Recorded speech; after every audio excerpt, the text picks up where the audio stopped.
it this way. I would say anything that's going to affect taking additional money out of residents' pockets that is not widely known, that it should be published in the paper to let them know what's being proposed. And that's my feeling. I don't care what it's on. Simple as that. Because don't we have a tax levy, right? We have a tax levy. Now, according to the budget, when they give you the budget, it's gonna be this much per truck, it's gonna be that much per truck. If they change that, they can't change that. It's in the budget, but they can change the franchise fee. They can raise that rate, because everybody sees it. As a matter of fact, this last $3 or $4 one that we have should also be included in this somehow. And I don't think it should be for a public hearing. It should be brought to a vote when they go anything over your tax levy that they're gonna start charging you for, which you would consider a tax, because everybody considers it There's a lot of precedent for a that. tax. That's correct. Well, now I'll second his motion. I said from the very beginning that the residents have more notice when the operations of this city are charged on their property tax. Everybody reads that puppy when it hits the mail. Mhm. And they all know about it. And then that was another objection that we argued hopelessly for years. And we did have a direction going there for a while where the energy tax would be reduced over a period of time and then assimilated in the levy, so the costs were right up front. And that's what you need to do. I mean, and it goes on, and the frustration is great. And Anyway, that you've never found a council that was willing to do that. Dwayne, I think that the main issue we have with this one is that, for one thing, there was not a lot of time.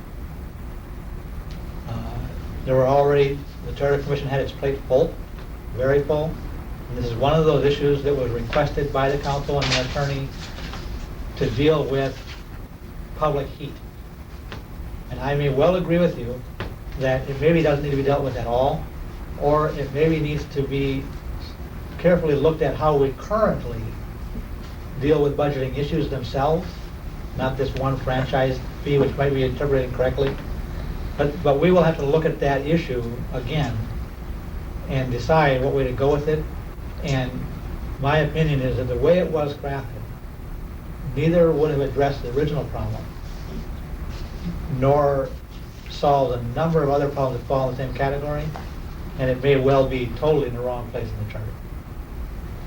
Because franchise fees, even if they're calling the energy tax a franchise fee, clearly the discussion intent of franchises was not intended for this utilization of taxes. Has nothing to do with an energy tax. So whether or not the terminology, and I agree with the fact that they call it a franchise fee, and for when someone is looking for a discussion of it, they're going to go to section 10.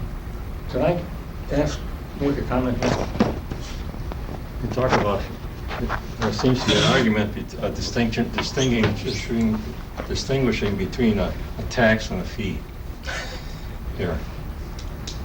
And the purpose, is this energy tax, what is the purpose of it? To raise money. The purpose of it over here, it's a creative accounting method here. Well, it is.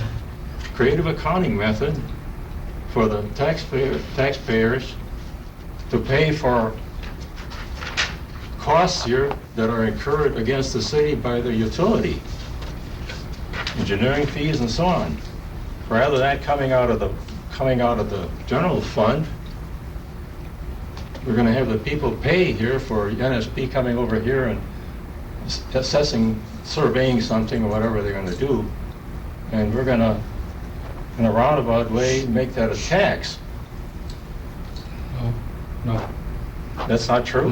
No, that's not how. Can you explain here what it really is then? Well, Chapter 10 deals with the franchises, the contracts that municipalities extend to utilities, phone companies, gas companies, electric companies, and so forth. Yes. And that contract binds them to a lot of things. Yes. Notice that if you're going to dig up Edgewood Drive, you better put us on notice so our engineer can be there watching while you're doing it, and incidentally, you NSP are going to pay for it. Oh, by the way, by the way, in order for us to administer this contract, it's going to cost the city money. So now there's a franchise fee connected. You NSP are going to pay. Now, on the other hand, the city council adopted an energy tax many years ago to raise funds to defray operational costs. And unfortunately, they called it a franchise fee and confused everybody in the Western world. That's where that's where the problem comes in. But without that argument aside, what I'm saying is, preferably, and I seem to have some agreement that any revenue raising by the city ought to come through the property tax so that the citizens are openly and clearly notified. Everybody reads their property tax statement when they get it from Ramsey County. But all that aside, if you're going to start micromanaging or setting up ordinances, or amendments to the charter to delve into all of these individual little charges that come along here, your charter will soon become a document of mass confusion. And what I want to see in our charter is its pure intent of protecting citizens remain. Chapter 8, we saw it happen the last time I was on the council. Somebody wanted to take Spring Lake Park Road to higher standards than the citizens wanted. And believe me, take my word for it, it was only Chapter 8 that saved the day for them. And that was ever turned around. So the argument in my mind is, how much tinkering are we going to do with the charter with these administrative matters that we ought to have in the hands of the elected officials that we can kick out of there if they don't handle it right?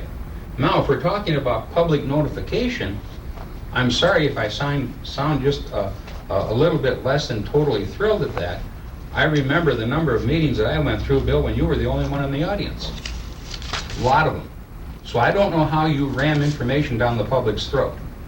But I disagree thoroughly and heatedly that it should happen through constant amendments to our charter. Well, you're talking about constant amendments here, and you're going way over to one side of the line over here. Well, this is only the beginning. Are there some big issues here that ought to be micromanaged? General issues.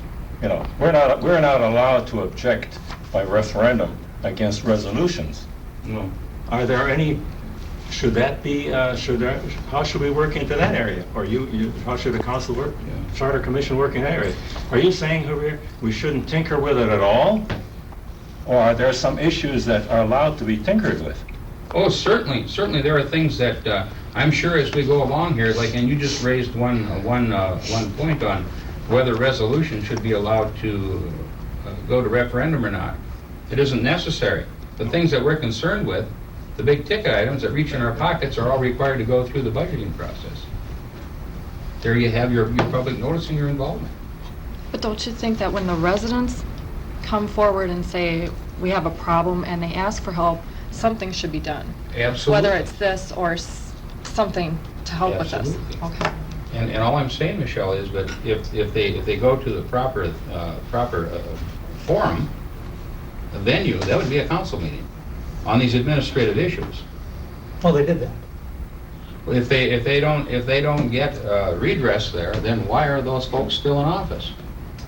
Apparently, when we say these all these hordes of people that are putting pressure or have put pressure on the last charter commission, I never saw that many crowds down here myself. I tend to wonder where they all came from. Yeah, no, it was never pressure on the Charter Commission.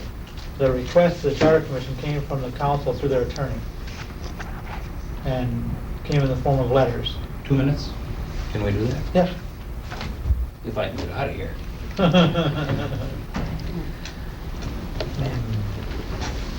Thanks. We're taking a 2-minute recess.